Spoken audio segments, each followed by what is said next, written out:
origins, commonalities, shared memories, trauma.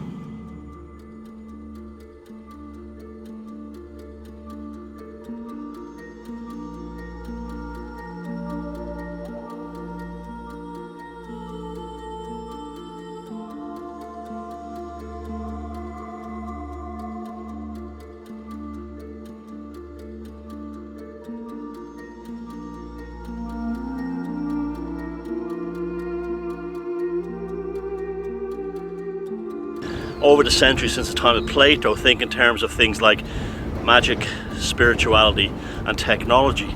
And of course, within ancient societies such as Egypt, magic, technology and spiritual traditions are hardly indistinguishable. And we can also see that here, places like West Kennet, Longbarrow and behind me, Silbury Hill. The same concept of magic, technology and spirituality fused into one is very much an Atlantean concept.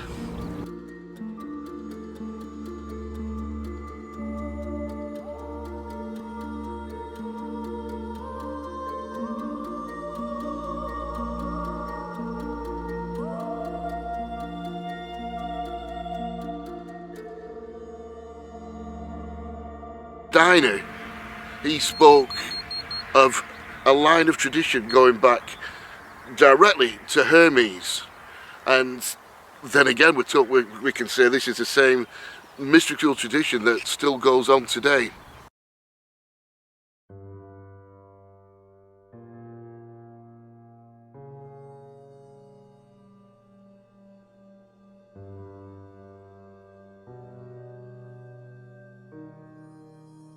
How is it that tidal wave dreams are so common among so many people? Beyond the classic Jungian and Freudian style of psychological rationalizations of such dreams, are we also being given an insight into something that goes far beyond our personal anxieties and daily personal issues? That within such tidal wave dreams, something from the collective human past is being drawn upwards from the subconscious mind, and which is ultimately derived from a very ancient ancestral experience. In the 1930s, British authors J.R.R. Tolkien and C.S. Lewis took it upon themselves as something of a kind of dare to write a story involving themes concerning time travel, and which was to be entitled The Lost Road. Tolkien completed the first 4 chapters, of which the 2 opening chapters took place within his literary recreation of how he imagined the lost continent of Atlantis to be.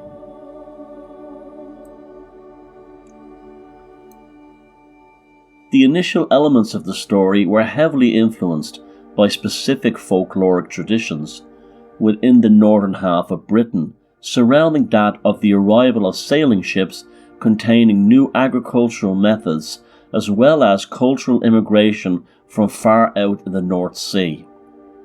People who were said to be survivors of an ancient royalty having fled their destroyed homelands beyond the watery horizon.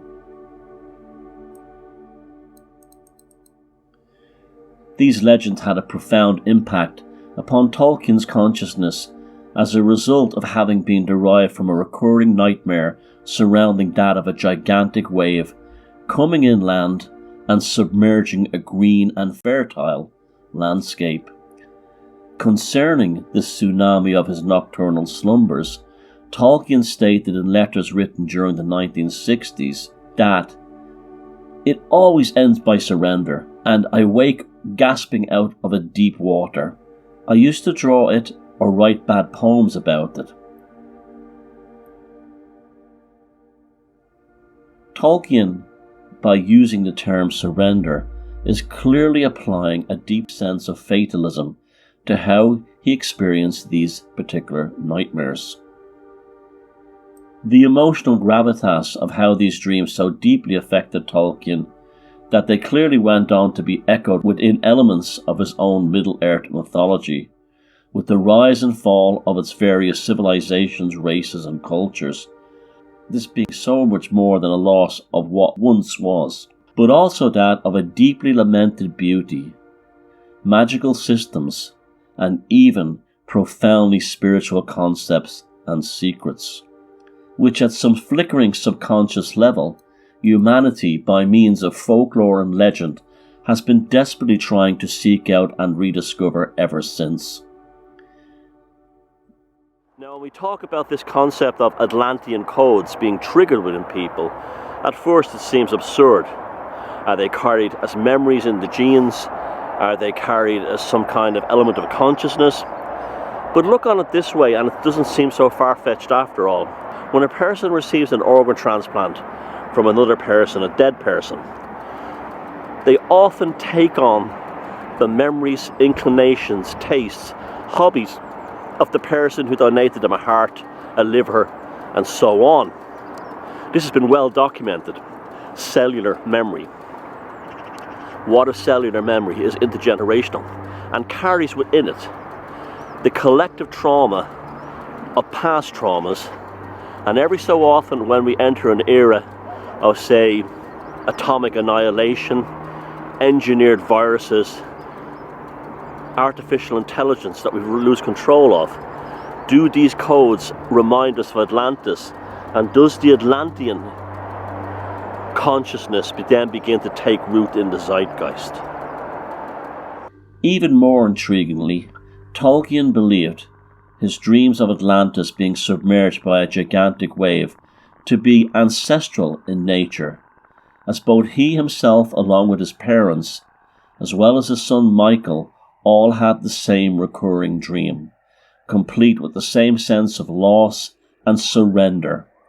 Elements of these dreams were later incorporated into his own mythological realm of Numenor and the absolute destruction of that land, as well as most of its inhabitants, as a result of the Dark Lord Sauron's hubris and arrogance. Known as the fall or the drowning of Numenor, the utter and near absolute destruction of the island was subjected to divine retribution by the supreme deity Eru Ilúvatar, this being due to a prohibition on sailing too far into the west.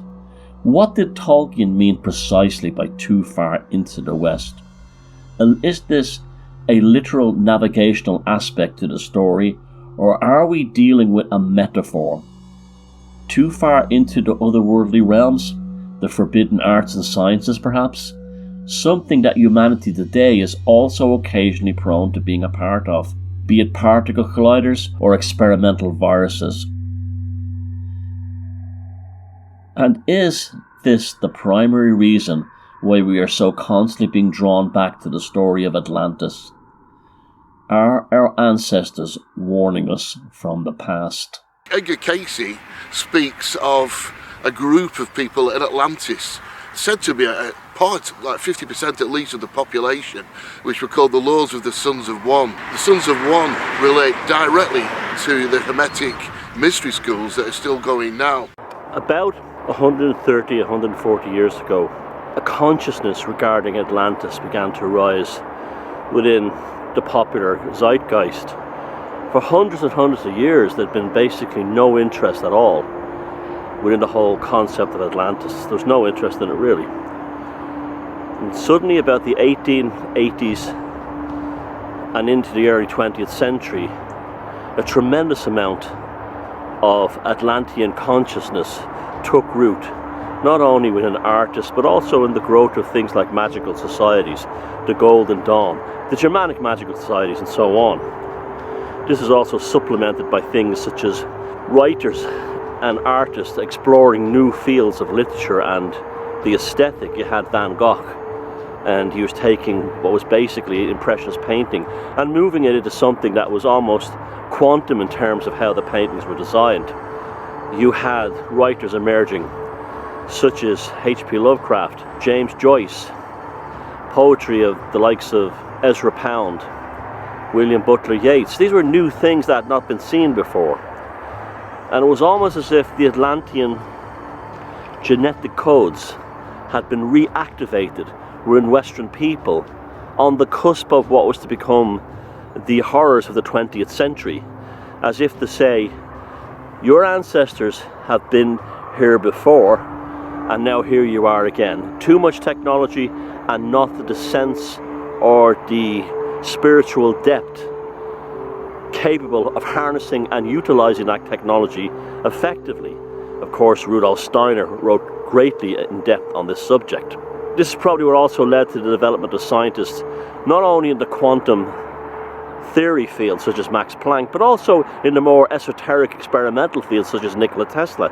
Was Nikola Tesla rediscovering the Atlantean technology as a means of offsetting the atomic age that was about to come, the industrialized warfare and the general inhumanity of industrialization as a whole? Celtic mythology is saturated with stories of ancestors from beyond the sea. Likewise, Celtic mythology is also infused with the concept of lands beyond the west, far beyond Ireland, which no longer exist. We know them by the names of High Brazil, Avalon, Tir na Nog, and the most famous one of them all, the story of the Tua de Danann, the mythological race who came to Ireland many thousands of years ago on a storm when their homeland across the sea had been destroyed by a great cataclysm. They brought magic and the arts of science and sorceries to Ireland, and remarkably, their legacy went far beyond Irish mythology and folklore. A connection can be made between the Western mystery tradition and Atlantis. The early monks wrote in the Book of Invasions of how the Tuatha De Danann left their homeland, the homeland that stayed beyond the waves, and they brought with them 4 sacred objects, and these became the 4 great treasures of Ireland. Then Geoffrey of Monmouth in the 12th century wrote in his Grail Mysteries of 4 Grail treasures which were identical to the 4 sacred objects, thus making a firm connection between the Western mystery tradition and Atlantis.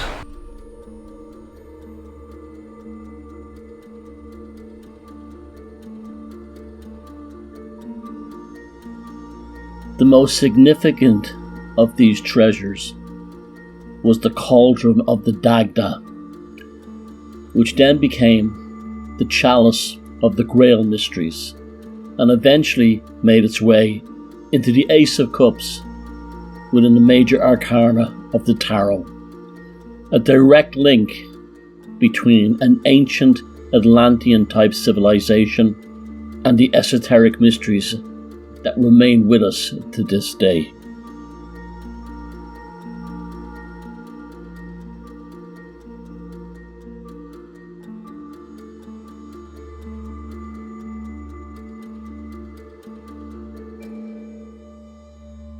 If there's one group that we can point the finger at within European mythology that indicates an Atlantean type story or saga or legacy, it is the Irish mythology of the Tuatha De Danann. They came to Ireland from the destroyed homeland over the sea. They brought with them magical technology, something that's always been associated with the Atlantean story. Things such as prosthetic arms that had bionic powers, weapons that could destroy with beams of light. Very unusual stories to incorporate into very ancient mythology.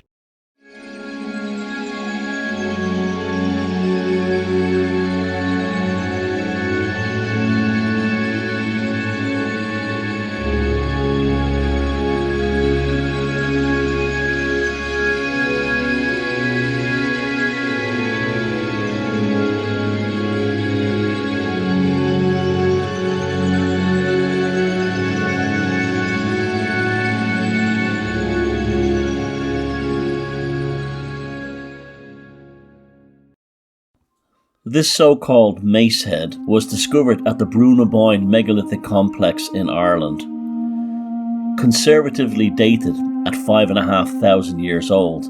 What makes this object so remarkable is that it is made from a stone which originated almost 1,000 miles away in Orkney. Aside from its geological novelty, the complexity and carving demonstrates a level of artistry and the aesthetic thousands of years ahead of its time. Mainstream archaeologists tell us that the Neolithic people of the Bruno Bettelheim complex were primitive farmers who did not even have metal tools, and yet they could produce objects of such complexity and beauty. So therefore it must be surmised that this object derived from an earlier and far more technologically advanced society, which left its mark upon megalithic Orkney and Ireland, the very absolute fringes of Europe with only the vast Atlantic beyond. Is this so-called mace head actually a stylized rendering of a human head, and are we looking at the artwork of what we have come to know as Atlantis?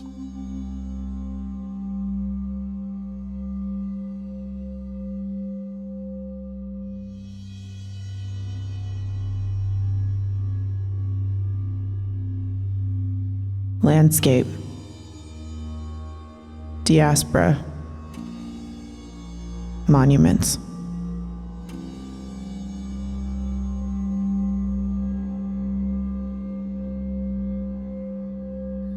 That submerged realm within Plato's accounts, and how it so strongly affects so many of us when we are exposed to the Atlantis story, reveals that there is something deeper and more profound than merely so-called pseudo-historical speculation and great stories at work here. There is also a sense of knowing within us, one that acknowledges that we are being given an insight into something that we feel is probably true at some level. Since the time of Plato, so many people have concerned themselves with seeking out the location of the lost city of Atlantis in specific geographic regions around the world. Yet perhaps within the deeper subconscious architecture of our own collective unconscious, we have in fact already found the lost Atlantis by its manifestation within our dreams and by our emotional familiarity subconsciously placed upon the story. Then, when we personally encounter the numerous megaliths and stone monuments of the Atlantic fringe, with their concentric rings and processional entrances into their centres, that mythology then turns into material forms, and these material forms are still with us in the present. Maybe we all are, so many of us, the scattered refugees of Atlantis after all. We just have an indescribable longing for our original home, now sequestered beneath the waves of the Atlantic. In terms of potential existence of such a place, then on one level we have already found Atlantis. Atlantis lives within our collective tribal memory and has been calling us back home ever since.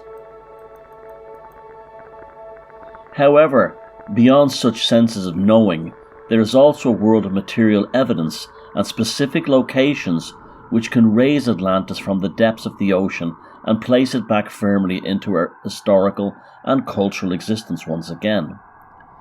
Regardless of this sense of noetic insight that so many of us feel, on the surface at least, that the Atlantis legend is real, there is still the enduring speculation of where traces of this lost civilization may actually be found. Plato gave us the specific location of Atlantis.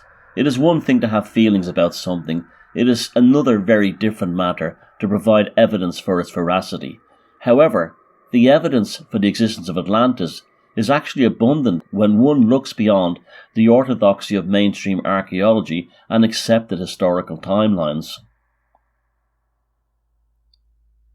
To consider this, we have to look again at the standard description of the islands of Atlantis, the only historical account of which comes from Plato. Plato tells of how a Greek statesman by the name of Solon, one of the 7 sages of Athens, travelled to Egypt in 594 BC.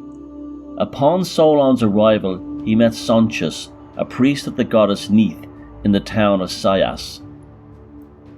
During their encounter, Sonchus firstly explained to Solon of the collective short-sightedness of his people in regard to their ancient history, unfortunately a trait which still affects humanity to the very present. Sonchus then delivered an in-depth explanation of the island of Atlantis as the home of a previously advanced civilization, a society highly adept at physics, science, engineering, as well as being philosophically, spiritually proficient within a paradigm of high culture and learning.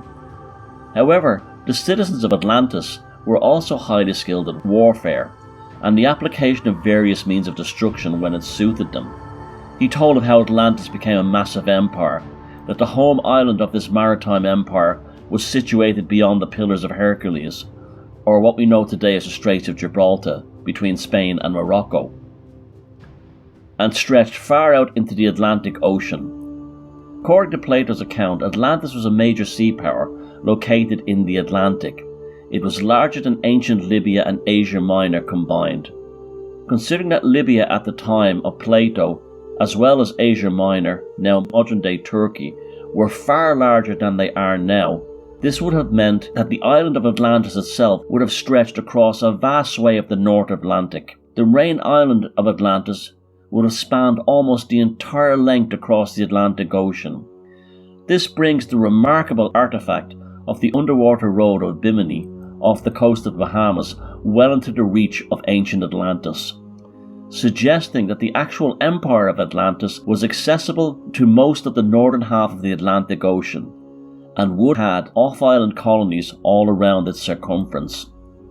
When the main island of Atlantis sunk below the waves, what would have remained is what we now call the megalithic fringe of Western Europe, and very possibly the many megaliths of the Atlantic seaboard of North America being currently discovered in greater numbers with each passing year.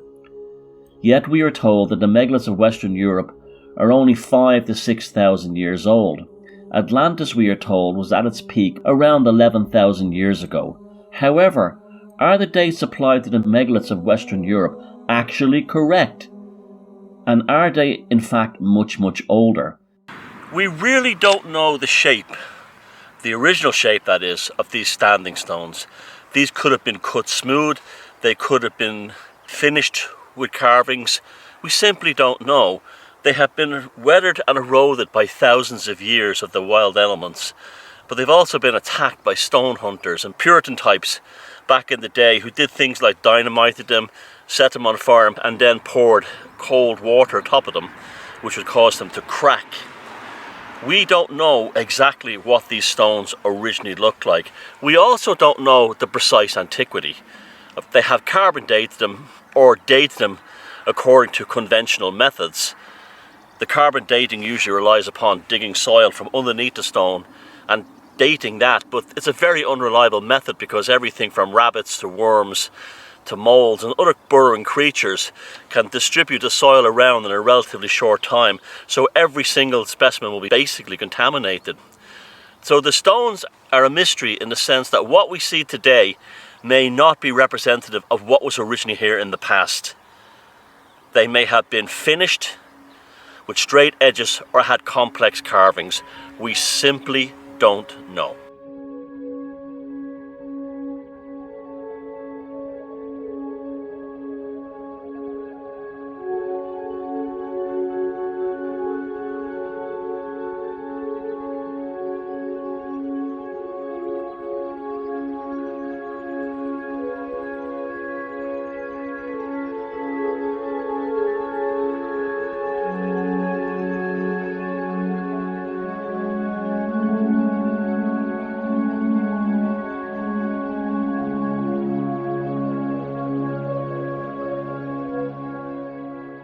It is also worth noting that Theosophists believed Atlantis to be even far older. This brings into question how much erosion has actually taken place upon megalithic structures And were these monoliths once straight and with smooth surfaces which have eroded due to the passage of time? This would seem to be a rather obvious question to ask, except that most people believe that these structures such as Stonehenge and Avebury can't possibly be older than 2500 BC. But why is this? Is it science, or has this assumption come about as a byproduct of dogma? So looking further at the dating of Atlantis, where did we get the datings from? Well, there's only one actual place, and that was from Plato. And this came further from Solon, his relative, who went to Egypt. He was told by the priest there that Atlantis sunk in a couple of days in 9,000 years ago. So Plato wrote this up in Timaeus and Critias in 600 BC. So from that you come up to a date of around 11,500 BC. But that only comes from one source. So I think we're allowed a little bit of leeway. So because it is the only one source, so let's say 10% leeway either way would say on the near side around 10,000 BC. So I think we can say anything from 10,000 BC to 11,500 BC. So let's have a look at the dating. We've got the Neolithic sites of these islands that are dated authentically 5,000 to 5,500 BC. So why did we get this date? Well, this goes back to the early antiquarians, who were the first people that measured the sites, would visit them throughout Britain, they would record them, and they would come up with their ideas of what the date was. They reckoned on the limit being about 5,500 BC-ish. So these were all church people, and of course the church had decided, looking again at Archbishop Usher, that the beginning of the earth for 6,000 years ago. So how could they, church people, rightly put the earth older? Now it's been proved without a doubt, timings go back much further, because Göbekli Tepe and other sites prove this. We're saying that this fixture of the date is flexible at least and goes back a lot further. Avebury, the biggest stone circle in Britain, therefore the world. It is absolutely huge. You just have to look at this beautiful stone here. This is one magnificent monument with the typical ditch and the bank. But one good thing about travelling around the ancient sites over many, many years is you kind of get ideas of repeating features in your mind. And this is one ideal place, probably the best place to point this feature out. But that isn't just here in the circle itself, it's at another feature just off in that direction, which is part of the site. So this is West Ken at Longbarrow. It's a chambered tomb. There are sites like this throughout Europe and further abroad, where the Atlantean Empire would have actually been. There's lots of different names for them: chambered tombs, there's quaits, there's dolmens, but they're all basically the same type of structure. Lots of them have had their covering of soil removed, but at the end of the day, they are chambers. So we have to ask ourselves, how old are these chambers? What were they used for? So tombs or just burials? But there's no massive evidence that there were always burials. So seemingly beyond the technical capabilities of Neolithic humans is the design and execution of the Neolithic mace head that the Archaeological Field Office at the School of Geography, Archaeology and Irish Studies at Galway have even speculated that the carvings upon it are done with such precision that they could only have been engraved by means of using something similar to a modern high-powered rotary drill. And as remarkable as this object is, it is hardly exclusive when compared to similar mysterious objects from allegedly the same era. Either people in the Neolithic had a relatively high level of technology at their disposal, or the accepted timelines of human history are simply incorrect. Ritual. Procession. Endurance.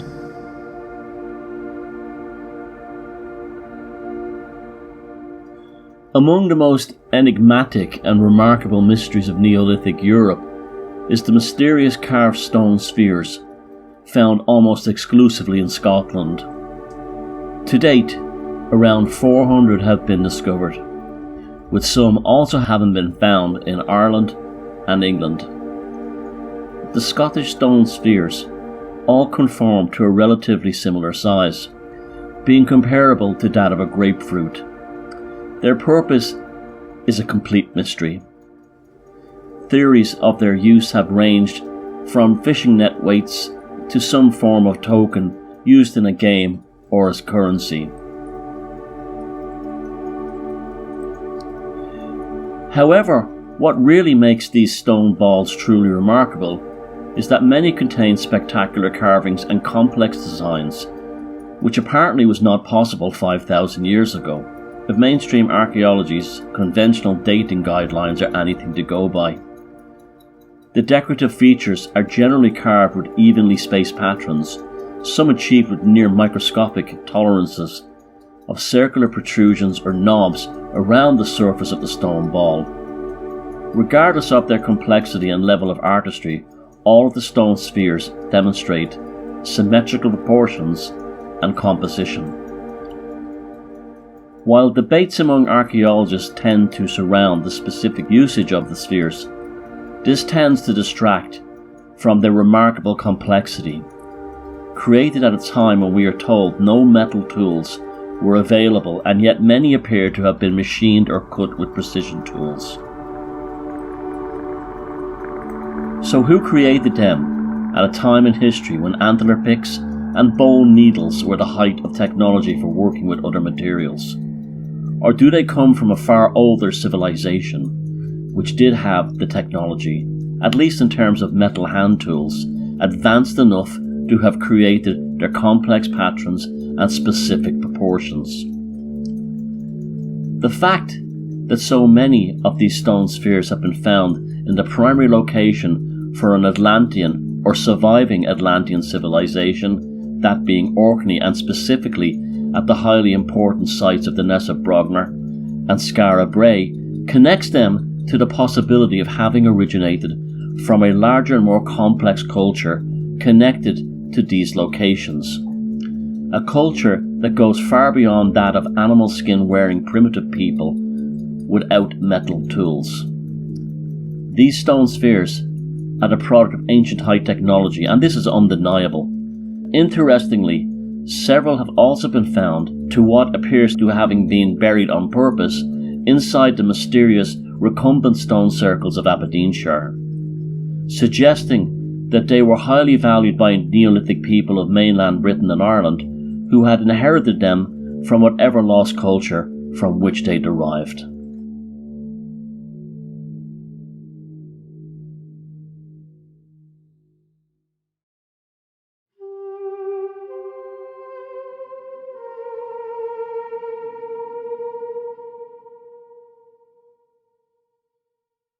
Our collective impression of Atlantis is very much clouded by the fact that the story was told in Plato's time. So therefore we tend to put a classical world aesthetic upon how Atlantis may have looked. In reality, it may have looked very, very different. One of the things we can look towards in ancient European structures are anomalies, architectural, antiquarian anomalies. For instance, the round towers of Ireland.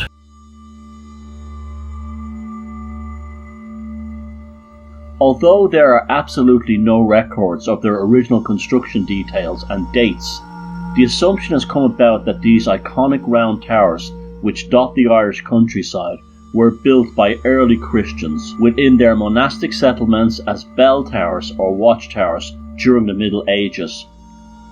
Along with this, there is also the frankly ridiculous, and it must be said popular theory, that they were constructed as safety zones for monks and their valuables to hide inside during Viking raids. This assumption that Christian monks built Ireland's round towers is based upon acknowledgement that most, although not all, of the round towers are located within churchyards or are adjacent to monastic enclosures. While these structures are officially dated to the Middle Ages, The only proof for this is that the conical caps, which most of the towers possess, were added during the Middle Ages and were not part of the original construction.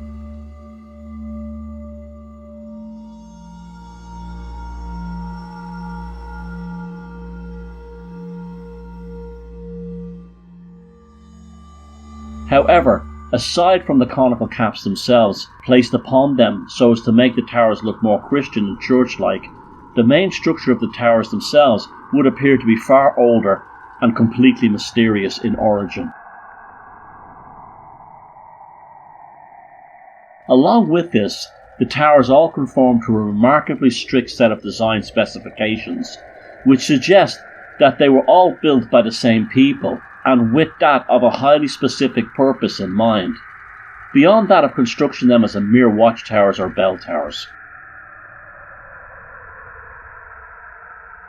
It has been long known that the land upon which these towers stand provide better yields of crops, and also livestock preferred to graze in and around the immediate environment of the round towers. This leads many to assume that the towers provided an ancient technological function rather than an ecclesiastical or military purpose. During the early 1800s, Irish antiquarians were so baffled by the mysterious origins of the round towers that the Royal Irish Academy commissioned a competition to determine their age and purpose once and for all. Among the ideas brought forward was that of Henry O'Brien, who proposed that the towers were constructed by survivors of an Atlantean-style civilization, and that these had become known in time as the Tuatha De Danann of Irish mythology. Not only that, but O'Brien also considered the legacy of the round towers to be part of a deeper conduit connecting not only ancient Ireland with possibly Atlantis, but also part of a continuous thread which linked his Atlantean-like Tuatha De Danann theory into that of Freemasonry and the Western mystery traditions as a whole. Henry O'Brien's thesis led to the 1834 publication of his book, The Round Towers of Ireland. While the book is complex and is admittedly laborious at times to navigate, O'Brien nevertheless demonstrates a level of scholarship to the point that even the Royal Irish Academy saw great merit in it. The book was considered a sensation during its time and caused some serious concern within the orthodoxy of both academia and the clergy of the day, which led to the Round Towers of Ireland be seen as controversial, if not dangerous, to the status quo. Central to all this is Henry O'Brien viewing the ancient history and sites of Ireland with unashamedly magical eyes, as if Ireland itself is the mystical remains of some lost Egyptian-style ancient civilization, of which only fragments and clues now remain, that being Ireland and the so-called Celtic fringe of northwestern Europe, owed their origins to the most ancient human past, to a once great civilization from which the Round Towers, along with other megalithic sites, derived their philosophical, spiritual and technological origins brought by the Tuatha De Danann from the destroyed homeland far out in the vast Atlantic.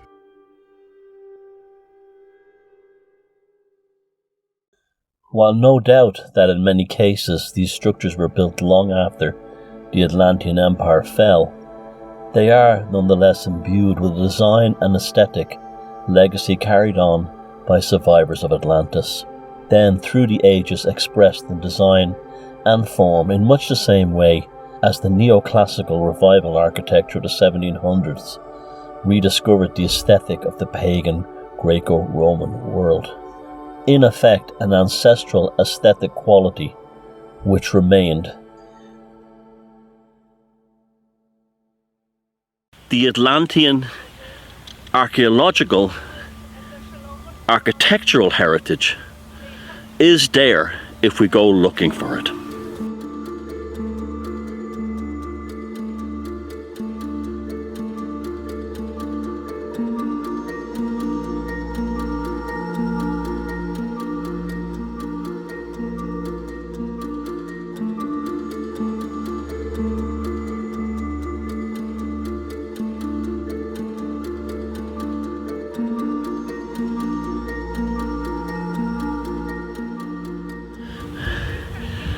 if we are to go down the path of speculating that unusual antiquarian sites such as the Round Towers of Ireland represent an imported technology that did not come from mainland Europe, we also have to consider behind me here the Brochs of Scotland. Again, a unique design, has attributes that don't match anything else from the contemporary period of which they were built. The nearest thing to them would probably be the Nuragic Towers in Sardinia, but again they're still different. But we see something that's outside the pale of building styles that we're generally accustomed to. We see design like a scarab ray, we see the aesthetic, we see complexity, we see form in terms of curvature and circular and rounded enclosures and networks and warrens. Very different than things that were built anywhere else in Europe, as if they came from a different consciousness even. So therefore, if we had to think in terms of what ancient Atlantis was like, don't think in terms of Plato's classical vision of it, with classical architecture that you see in ancient Greece and Rome. Rather, think of it as being created by a highly technological race within the limitations of their own period, with a sense of design and aesthetic that was quite developed and elegant even, based on forms of curvature, stones, circles, round towers, brochs, and so on. Another aspect of the Brochs of Scotland is the interior structure has an almost beehive nature to it. We see this also in the clock-ons, the stone cellular houses of Ireland. What makes this particularly interesting is if we consider that the spiritual, cultural and esoteric legacy of Atlantis was passed on through the European mystery traditions and found its way into things such as alchemy. The concept of the beehive is central to this. The beehive is often seen as a symbolic mirror of the human being, as the interior of a beehive is the same temperature as the interior of the human body. Also, the concept of how the beehive colony is organized, with the High Queen at the center, and each demarcation of bees have their own specific function. This also plays heavily into the initiation stages and levels of esoteric orders. It really brings home how deep the seam of Atlantean mythological thought actually runs from the deep ancient Neolithic world and through even things like the Cathars, the Knights Templars, and into Freemasonry.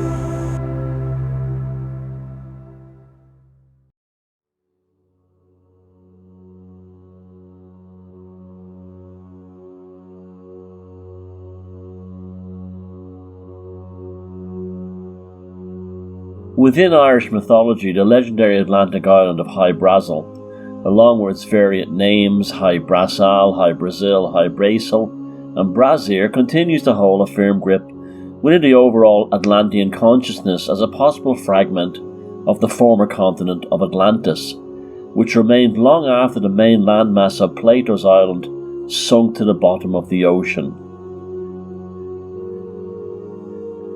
The Irish term for Hy Brasil derives from Brasil, the great kingdom of all, or the high kingship.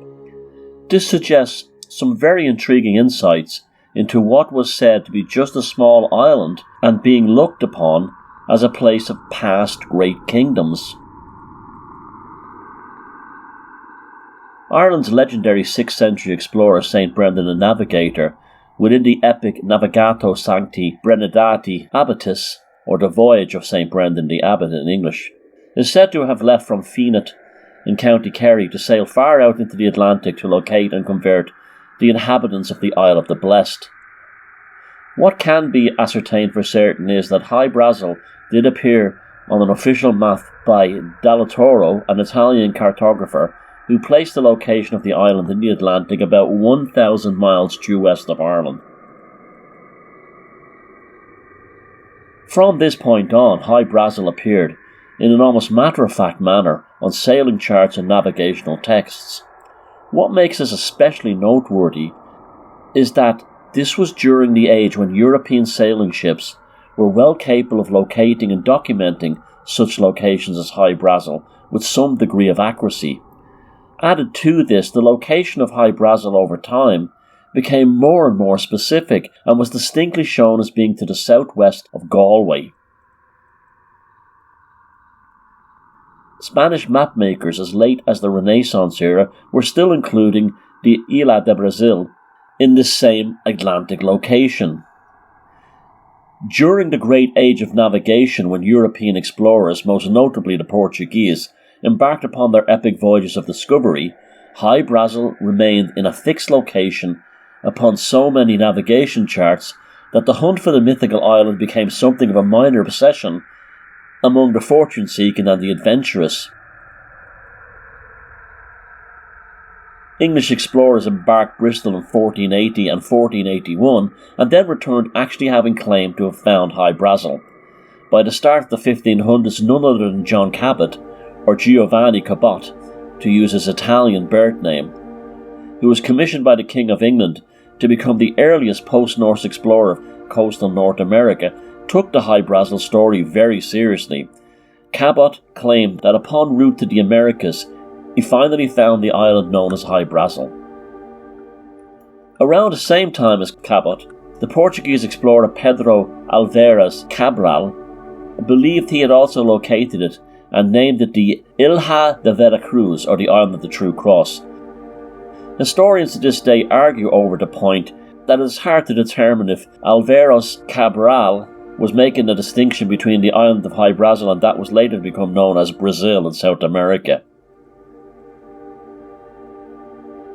Regardless of the controversy surrounding the respective discoveries of Hy Brasil, both Cabot and Alvares Cabral were serious heavy hitters during the Great Age of Navigation, and it is unlikely either would have been subjected to flights of fancy of the likes associated with the early Christian explorers, such as St. Brendan.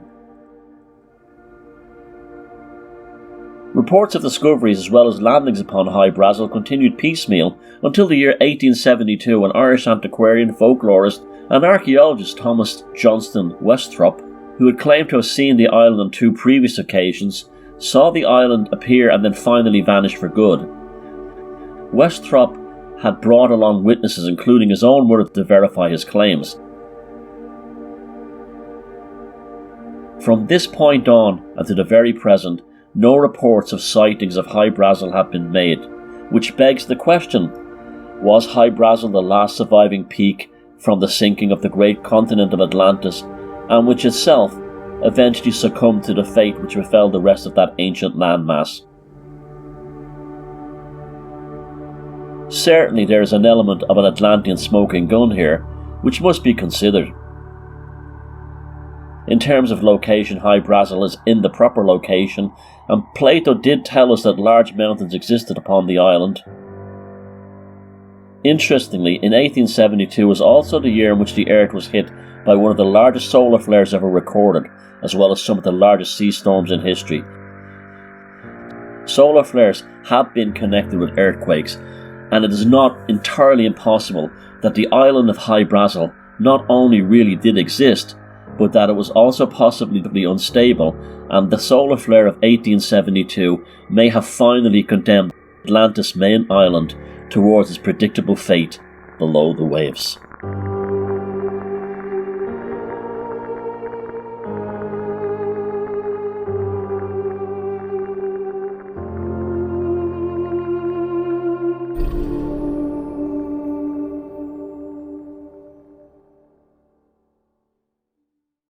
Savory Avenue, it leads from the circle at the top, the huge circle, right down to another circle, the sanctuary circle at the bottom. But the point here is that it's a repeating feature that you see throughout the UK and Ireland, and it's a processional way from one site to another.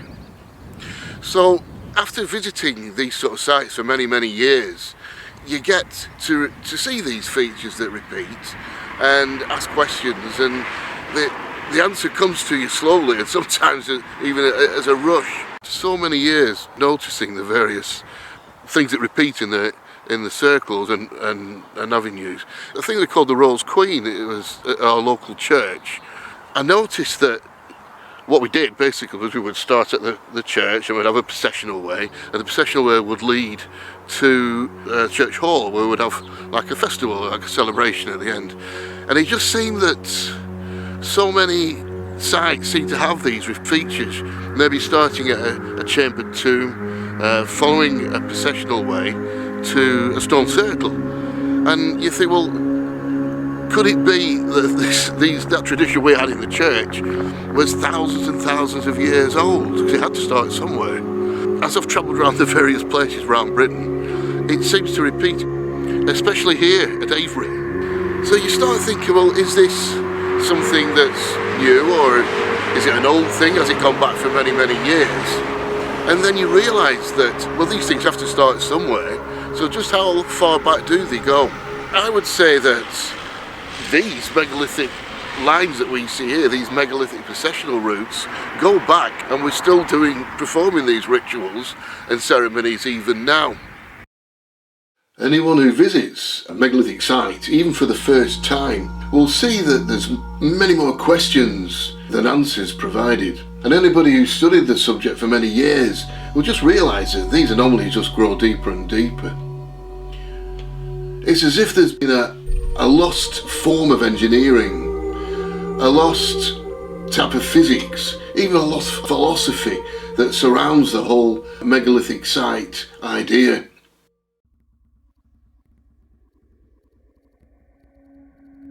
The mythology of Atlantis has, since the late Victorian era, been a central esoteric element of the European occult societies. Much of this Atlantean-inspired magical philosophy centres around the idea of the incredible technology and spiritual power of the Atlantis Empire somehow still being accessible to those seeking to recover them in the present era.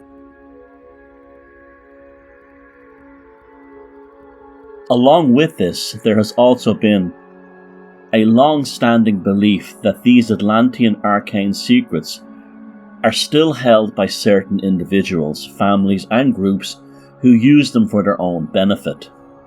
At one point, the great beast 666 himself, Aleister Crowley, published a satire on Atlantis which seemed to hint at certain members of the British ruling classes still using these Atlantean powers, to call them that, which he believed were rooted in sex magic. Crowley's interest in Atlantis ran so deep that he once designed a flag for an independent Ireland which would pay homage to Ireland's ancient roots in the lost empire of Atlantis. Clearly Crowley was well ahead of the game in terms of understanding the links between the British Isles and Atlantis, and he was privy to information only known to others inside certain elite circles of the era.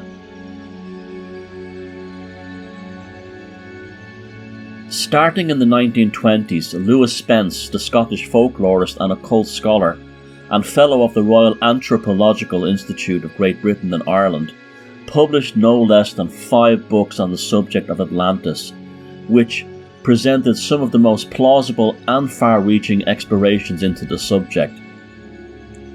While unashamedly romantic at times, Spence was of no doubt that Atlantis was once a very real place and the centre of an empire which in particular left its mark on the megalithic cultures of Central America.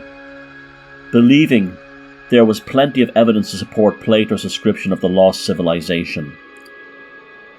Lewis Spence went to great lengths to present his theories, mainly by means of connecting the Atlantean legend with other histories. Continuing the work of Ignatius Donnelly, Spence's theories drew strongly on historical, cultural, artistic, and archaeological parallels and transmigrations between the earliest civilizations of Europe and the Americas.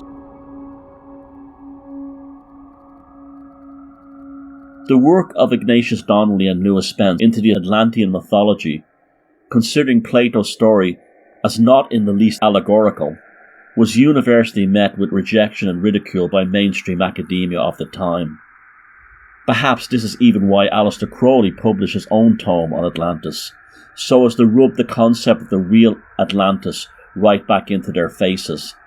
Perhaps because any research and speculation into Atlantis being presented as a real empire which spanned the Atlantic thousands of years ago, being constantly met with revulsion by the establishment, might suggest to Crowley and others they have something to hide in this regard, concerning the occult knowledge on the subject which they wish to keep for themselves rather than allow others to investigate and bring this aspect to light.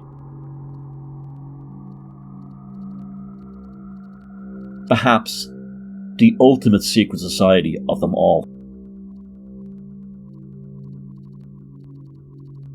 What if so many of the obvious anomalies concerning history of the ancient past were all explained by Plato's story of Atlantis?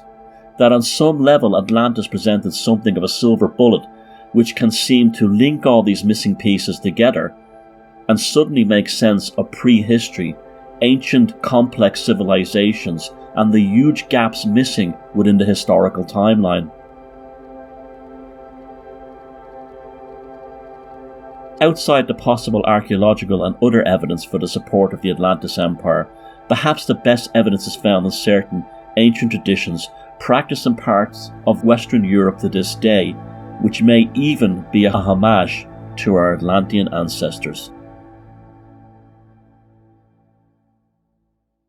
Now, glimpses of this philosophy do come to light and have come to light many times over the millennia in the form of a sort of fragmented and incomplete system, a system that can be called the Western mystery tradition.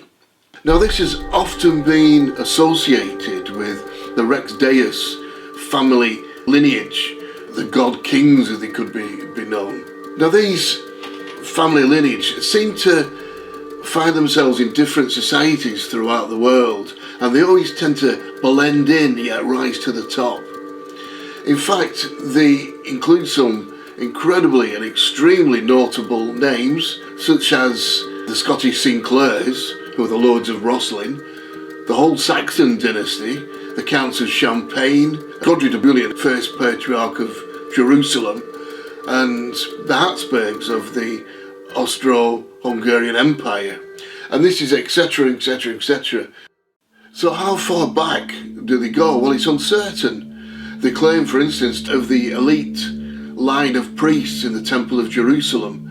And if that's the case, they go back at least 5 to 500 BC. They're said to hold a powerful body of esoteric work. So how far back into prehistory do the Rex Deus families go? Do they, for instance, go back to Atlantis?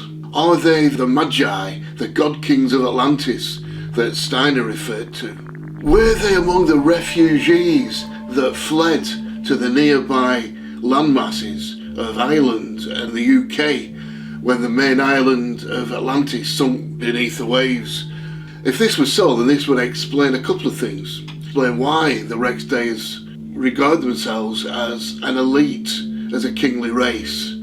It would also explain why the UK and Ireland have so many magnificent pilgrimage routes, and why these pilgrimage routes are only in these islands.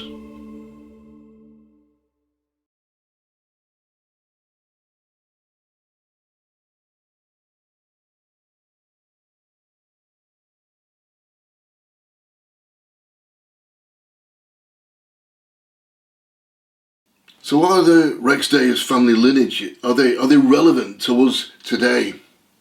Well, there are a family lineage who regard themselves as the god kings of Atlantis, and they are working to put together this powerful physics, this fragmented power together into one source. Maybe this explains why throughout history, up to the present day, we've had a so-called elite class that repress the so-called common people, keeping them in their place, retaining their source of power. In actual fact, it could explain a lot. It's the purpose of this work to show that we all have a connection to Atlantis, even if it's only through metaphor, a way of understanding our world through the philosophy of Plato. But our connection to the sunken island runs much, much deeper, maybe into the very psyche through our collective subconscious.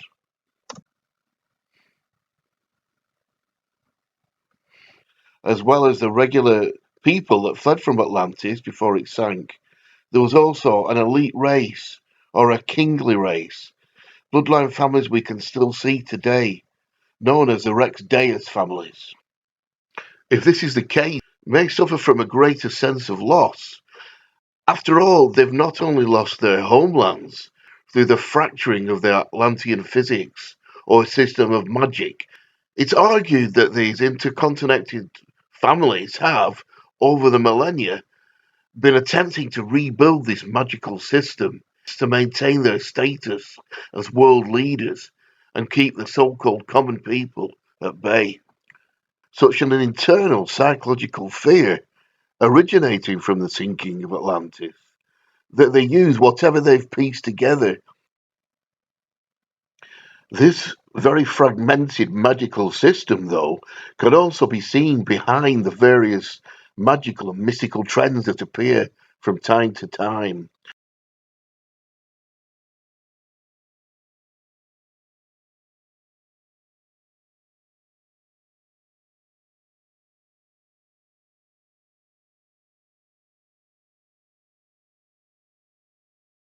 So what of this Western mystery tradition, this fragmented physics? Well, it seems like the Rex Deus family had been gathering pieces of this jigsaw, trying to put it back together and build the whole thing, whilst in the meantime using what bits they had to increase their own family power, which they thought of themselves as a kingly right. So what is this magic?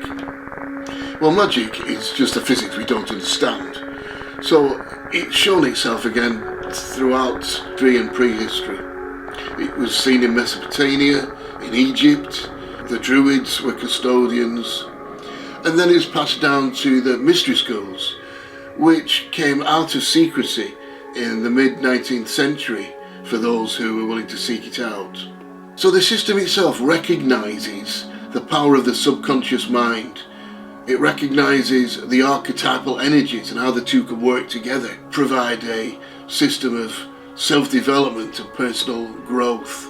Tradition of initiation as well, as a fundamental part of the practice. Candidates for initiation would be sensorially isolated within a chamber. Right at the back of the chamber tomb here, this area is clearly a ceremonial place, a place of ritual and ceremony. It could be nothing else.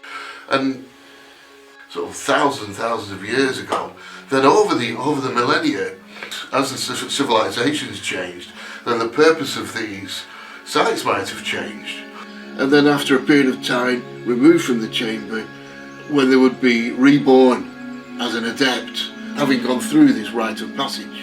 Another connection between Atlantis and the Western mystery tradition, Edgar Cayce, both of the Sons of the Law of One, resonates perfectly well with the Western mystery tradition, which has this at its core philosophy. The natural law of one is what the Western mystery tradition sees as its fundamental law. It's the prima materia, substance that everything, life and matter is made out of. It's the fool in the tarot, and it's the Emerald Tablet of Hermes.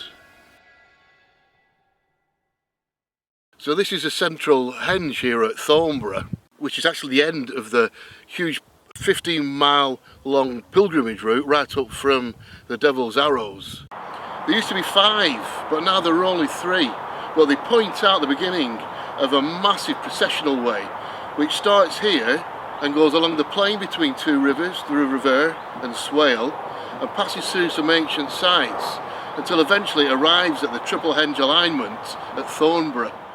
It's very difficult to get an idea of the size here, but suffice it to say that you could easily get 2,000 people in all the 3 henges. So that's 6,000 people in all. That's a huge amount of people. So maybe now we can start to answer some of the questions to these processional ways. So firstly, the timing can be seen to easily correspond to the time that the main island of Atlantis sunk beneath the waves. Also, these islands of Britain and Ireland would have been positioned ideally for people fleeing from this disaster to come to these islands. So maybe this could go to explain why thousands of people would have taken these pilgrimages, probably from throughout Europe, maybe to remember sunken lands of Atlantis and to pay homage to these lands, to their ancestors, and maybe even the gods. And this would suggest why and explain why Britain and Ireland could be considered to be of special spiritual significance.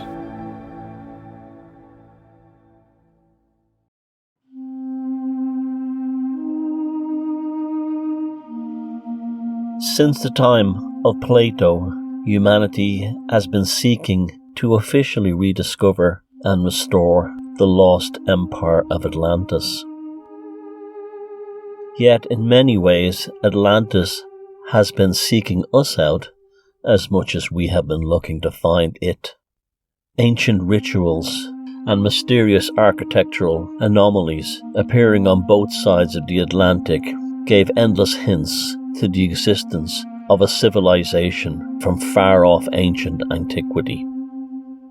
Added to this, there has always been a sense that Atlantis took to the bottom of the ocean its technology, its magic, and its secrets. The secrets, technology, and magic that made the Atlantean Empire what it was. And to this day, subconsciously in many, but overtly in some, we have been seeking to find and rediscover the magic and technology of the Atlantean Empire. Many believe that certain bloodlines and powerful families at the upper echelon of society have retained, at least to some degree, these Atlantean secrets, but at the same time have lost much, much more. And in this longing to recover all the secrets and technology of Atlantis, that they are driven by their very nature to find them at any cost, and often this cost is detrimental to all of humanity. Regardless, we see the legacy of Atlantis everywhere, not just in mysterious ancient ruins, but also in ancient rites, rituals, processions, systems of initiation that have obviously survived and been retained within secret societies such as Freemasonry and many others. The fact is that the Empire of Atlantis has not been completely lost, and in many ways, to this day, Atlantis has been seeking to find us. The search continues.